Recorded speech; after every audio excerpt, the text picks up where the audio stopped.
What's going on, guys? It's Greg here, aka New York Prepper, and I have Oleg from Oregon Preparedness. He's a fellow YouTuber.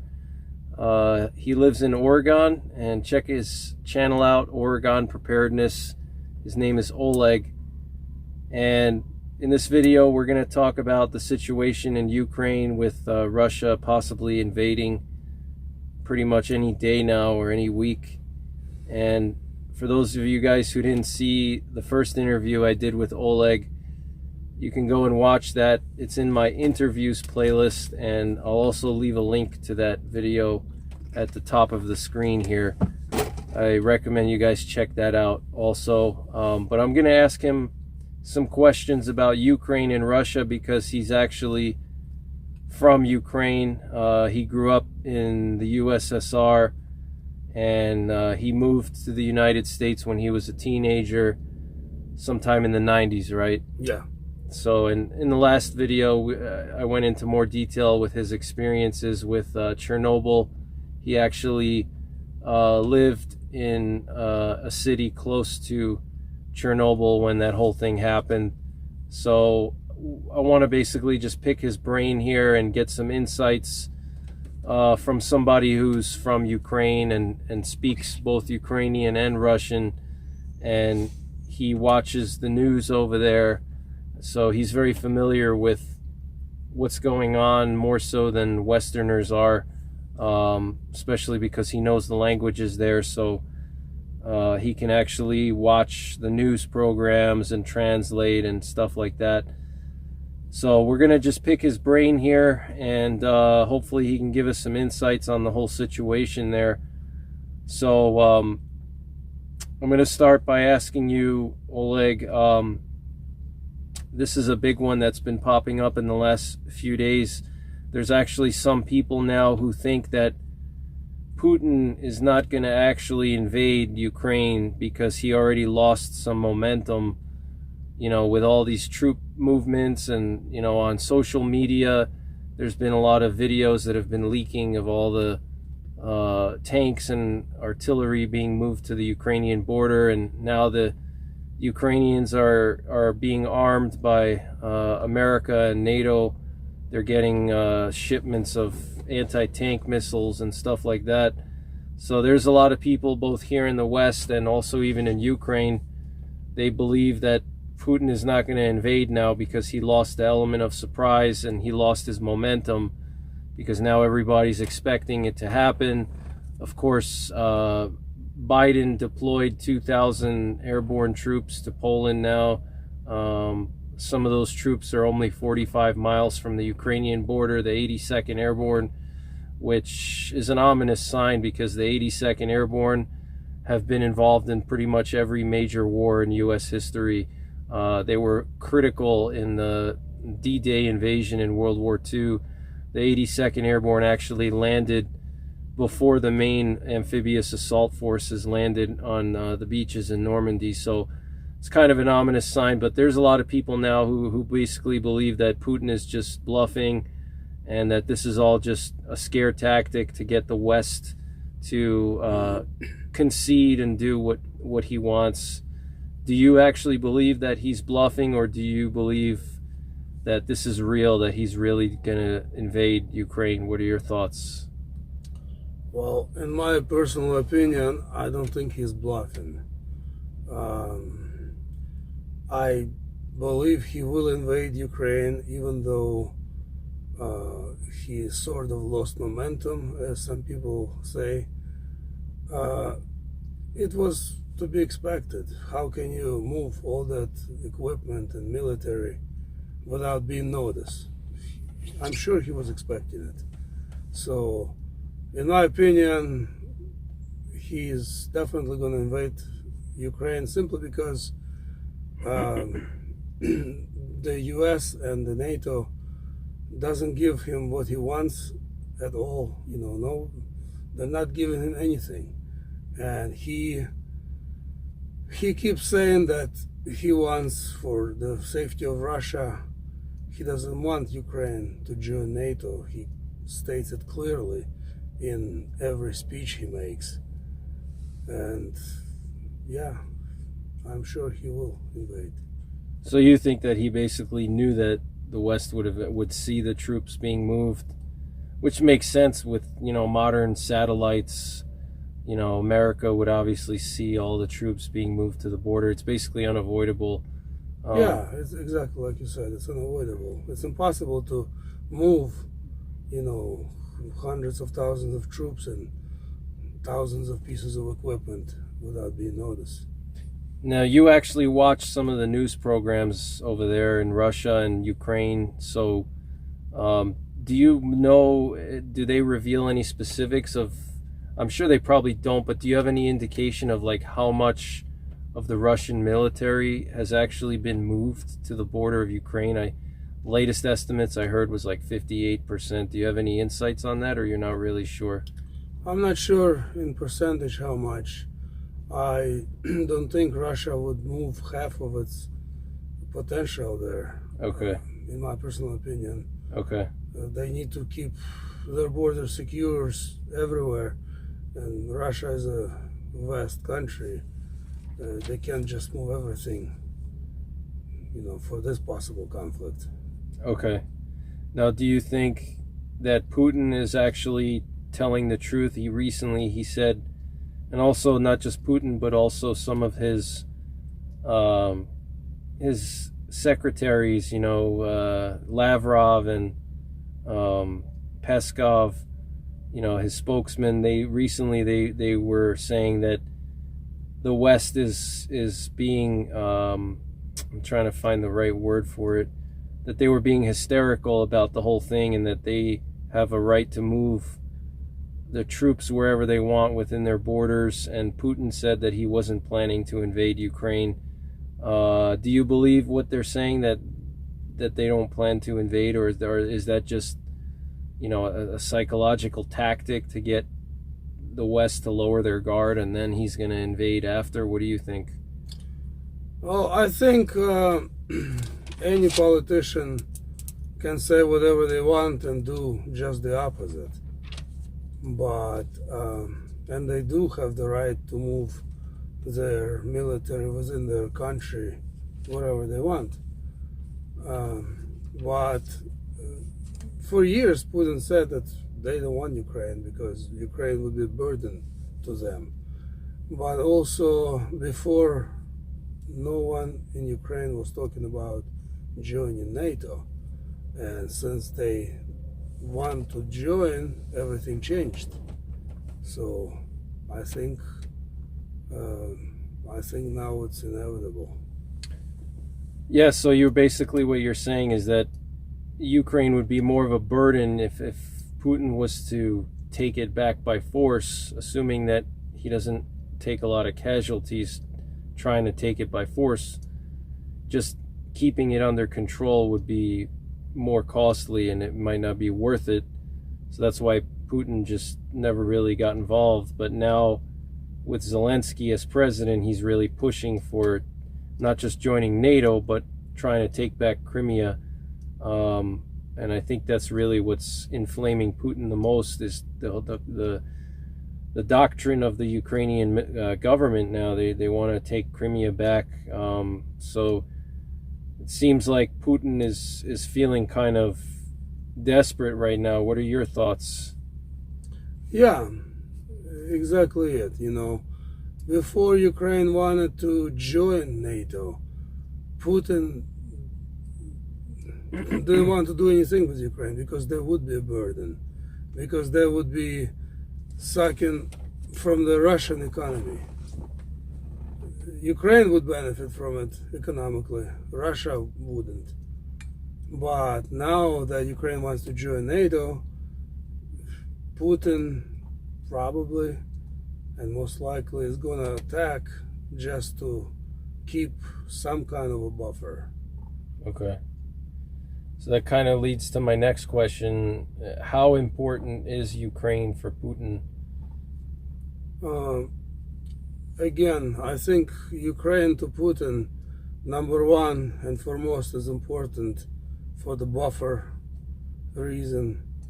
And number two, Putin wants to create new USSR 2.0.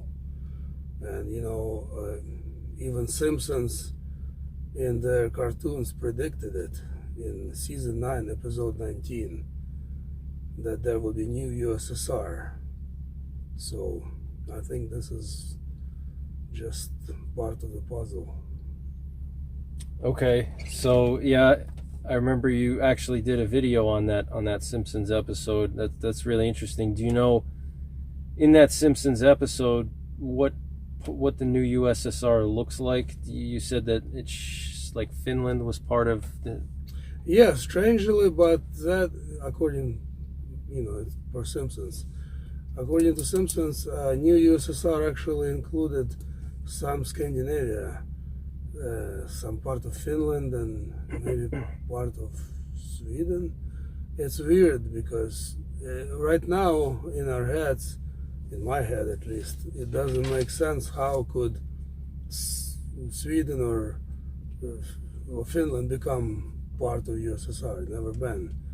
But stranger things have happened, and anything is possible, in my opinion. Absolutely.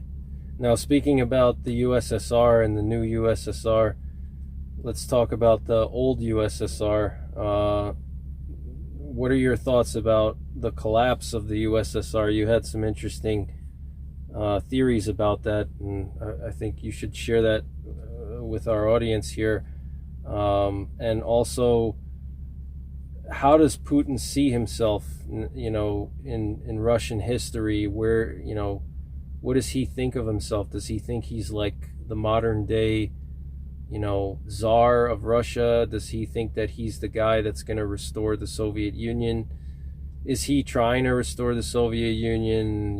Do you think that he could possibly be kind of like communist or reminiscing of those old communist days, but also just share your thoughts about the collapse of the Soviet Union, that you had some interesting theories about that.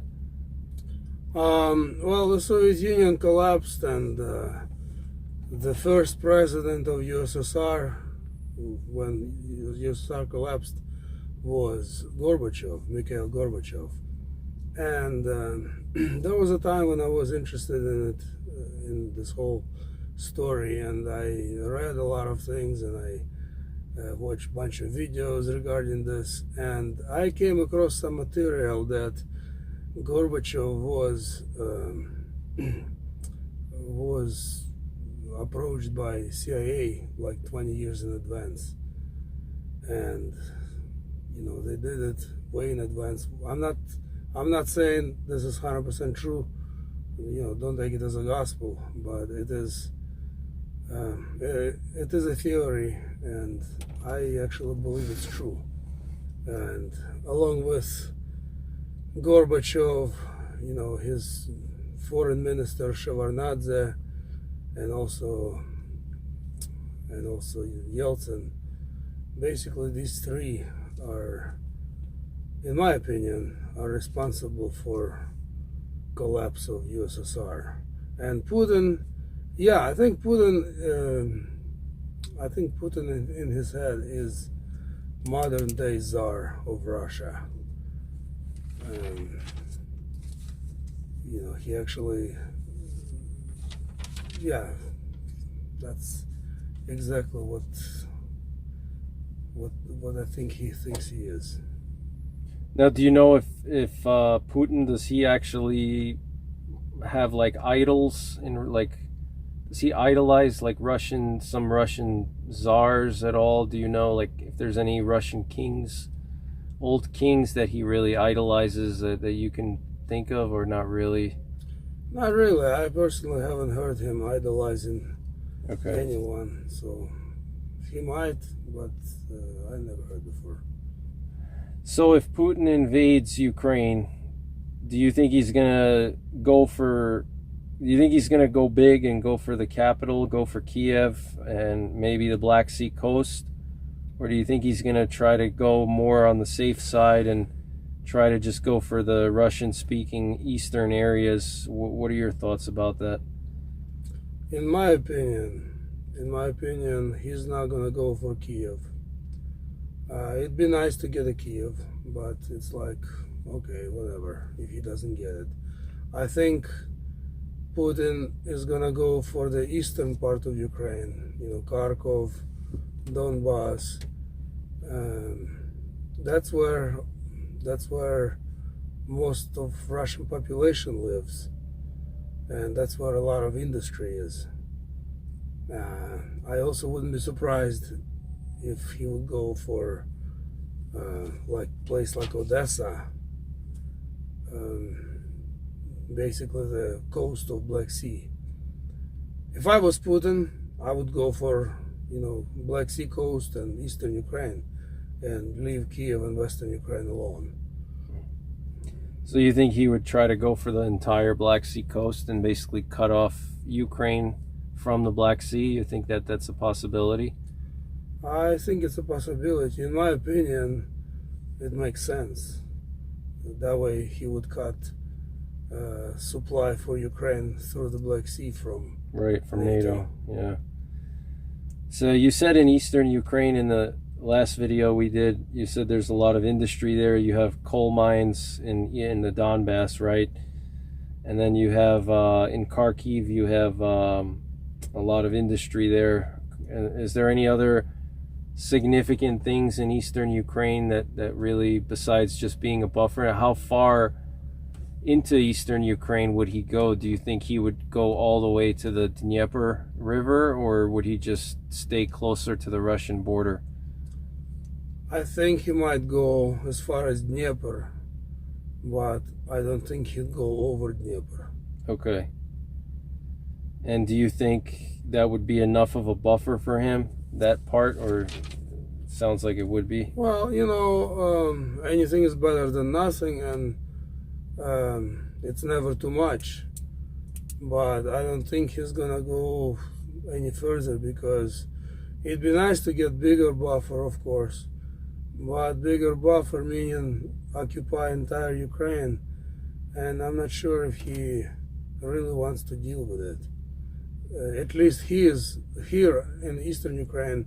He has an excuse that he is freeing Russian citizens, because many of them have Russian citizenship. Right, that's a good point. Yeah, so, makes him look like less of a bad guy, basically. Yeah, like makes him look like a savior. Right, exactly. It's good for the Russian people too. Right. He'll get popularity. Now, if things go like haywire, things get out of control, do you see Putin directly attacking NATO? And if so, what countries do you think in NATO would he attack? Would it be a first strike, or do you think it would be retaliatory? I think Putin is gonna try to leave alone NATO as long as possible, in my opinion. Okay. His military is second best in the world at the moment, China being third. But still, Putin against NATO, it's not enough, just with conventional military. Of course, I think if he gets desperate, then, or starts to see that he is losing a battle, I think he would push the red button, and use nuclear power. So you think he would use short-range nuclear missiles and target certain areas of Europe? Probably not the United States yet, right? That would just be, you think he would first hit Europe and then go for the US if it really got out of hand? I think if it would just totally get out of hand, and if US would just trying to crush him, I'm sure he has his ICBMs at ready right now. Yeah, they're actually doing drills this week. They're doing readiness drills. So there you go. And then speaking of the Black Sea coast, there's just breaking news today that 6 Russian warships are moving towards the Black Sea, where they're in the Black Sea right now. They came from the Baltic fleet. So, and this is what what we see. Right. There are things like submarines that we don't see. Right. We don't know how many of them are there. Right. That's a good point. Yeah, we really don't know. I mean, we see some of the videos on social media, but that's just scraping the surface. I mean, we don't really know what's going on behind the scenes, So people are saying that he has 70% of the troops he needs, but he could already have 100%. Yeah, so, I don't think that number is accurate, in my opinion. So if Putin invades Ukraine, when do you think he's going to do it? Do you think he's going to do it now before the Olympics end, or is he going to wait for the Olympics to end? And what are some of your thoughts on the invasion timeline, when it would happen? First of all, do you think that he really cares about the ground being frozen?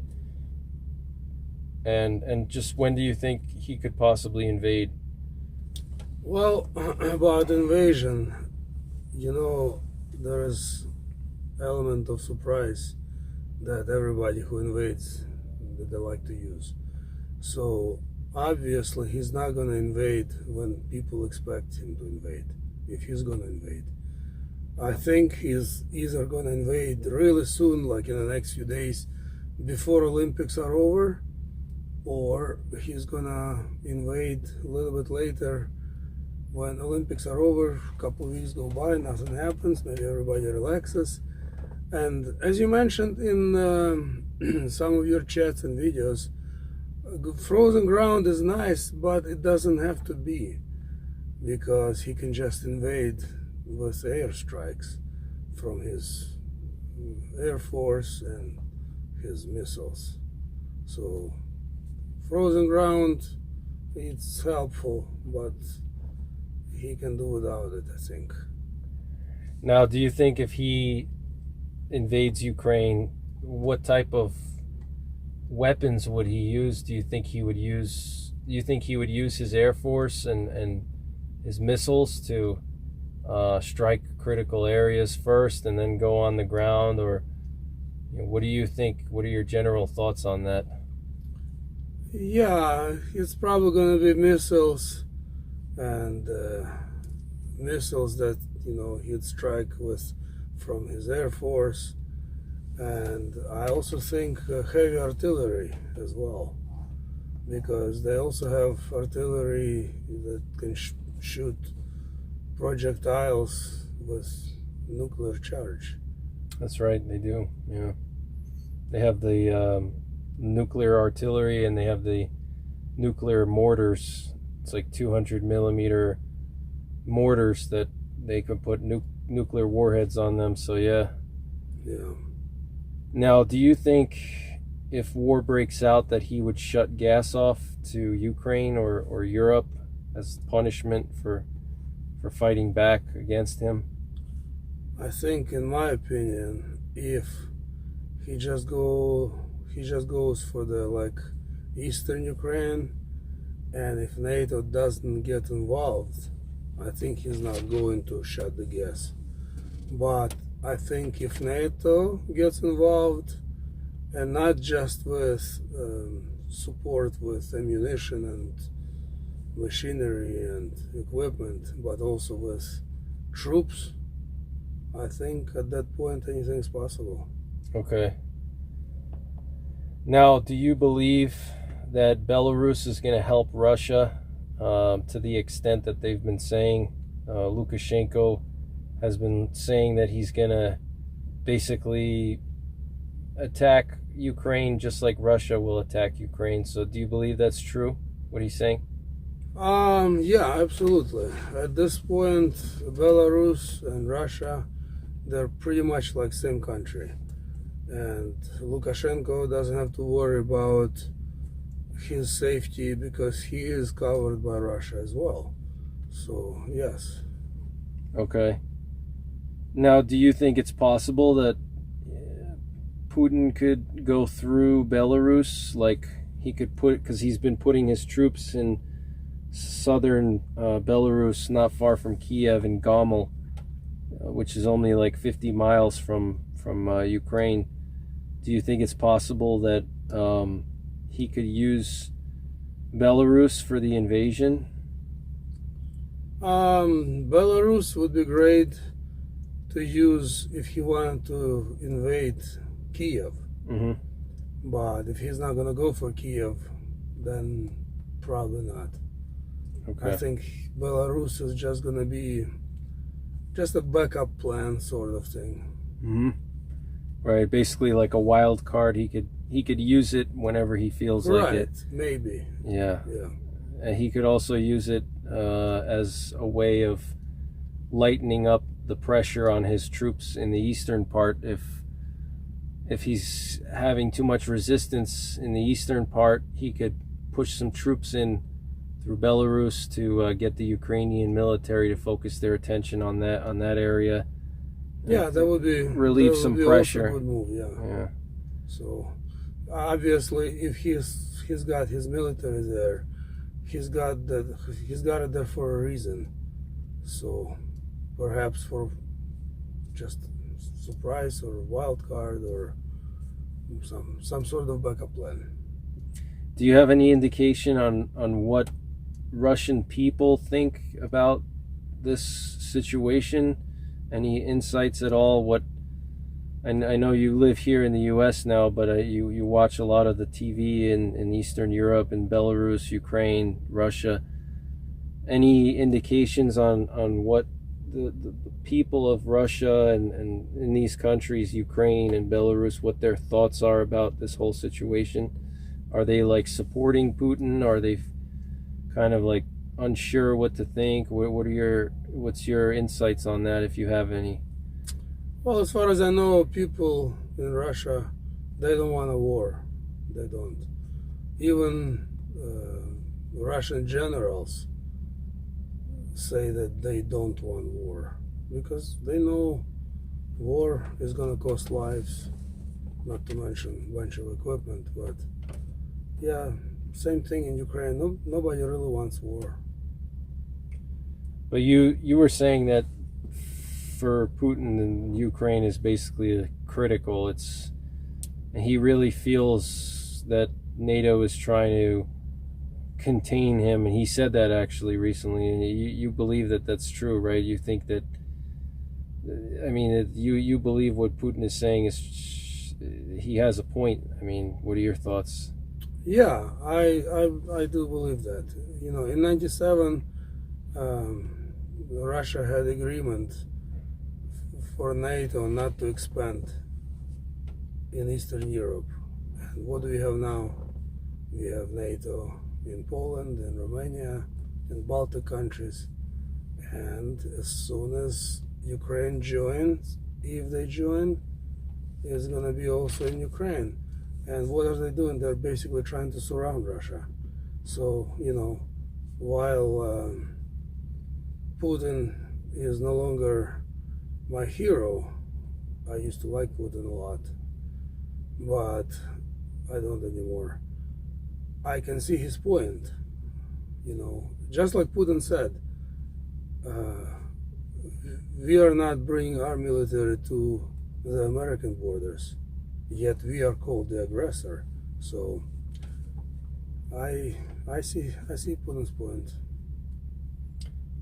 Now, do you think that when Macron met with Putin yesterday, do you think that was anything good came out of that, or do you think Putin respects Macron, or it's kind of he just did that just to be nice? Do you think there was a fruitful conversation that they had? I don't think Macron matters that much, even though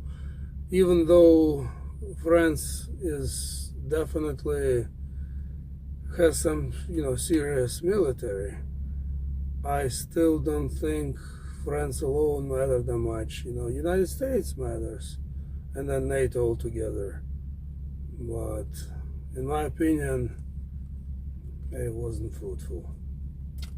Now, do you think if, let's say, for example, Putin gets what he wants, let's say he gets the agreement that NATO is not going to accept Ukraine into the alliance, do you think that's enough for him, or is he going to possibly demand other countries like the Baltics or or some other places, Romania, who knows, Finland, is he gonna demand that some of those other countries not join NATO also, or do you think it's mostly just Ukraine that really for him is the big thing? Well, at this point, I think Ukraine is the big thing because NATO is in Eastern Europe, and I don't think they will leave Eastern Europe. So I think his hopes is at least not to get them any closer. Right. Okay. Now, here's an interesting one. Do you think it's possible that Putin could use bombs or maybe even nuclear weapons to compromise Chernobyl? Do you think he would do something like that and basically use Chernobyl as like a weapon? And we know how dangerous Chernobyl is. There's a lot of radiation there. And I mean, theoretically, he could just drop a nuclear weapon on it or place conventional explosives and blow up the whole thing and release all the radiation that's now contained under the new sarcophagus that they built a few years ago. Do you think he would do something like that or not really? It's a really good question. Anything is possible, and I'm sure if this thought, came to your mind, I'm sure this thought came to Putin and his body's mind. I think he would only do it if he was ready to go nuclear against Ukraine, in my opinion. Okay. So kind of more as an act of desperation rather than... Right. I think if he starts to feel desperate before he actually sends missiles with nuclear warheads, I think he would try to do that. Do you think that Ukraine has a chance of, stopping Russian forces from conquering a large part of Ukraine? Let's say, like you said, he wants to take at least the Donbass and Kharkiv, but he could possibly go all the way to the Dnieper. Do you think they have any means of repelling him from taking the entire part that's east of Dnieper? And do you think it's possible they could also repel him from taking Odessa, or you think it's pretty much they're unstoppable, that they could just basically take that whole part? Yeah, they are unstoppable. Ukraine, compared to Russia, militarily, it's like Chihuahua compared to an elephant. Ukraine is pretty much nothing without support of NATO, because they do have military personnel, but they don't really have any equipment. And in a modern war, soldiers are important, of course, but equipment, tanks and missile systems and everything, they play a much bigger role than how many soldiers you have. Right. Yeah, the Russian Air Force is very, very powerful, right? Yeah, it is one of the best in the world. Whenever you see rankings of world militaries, you never see Ukraine even being mentioned.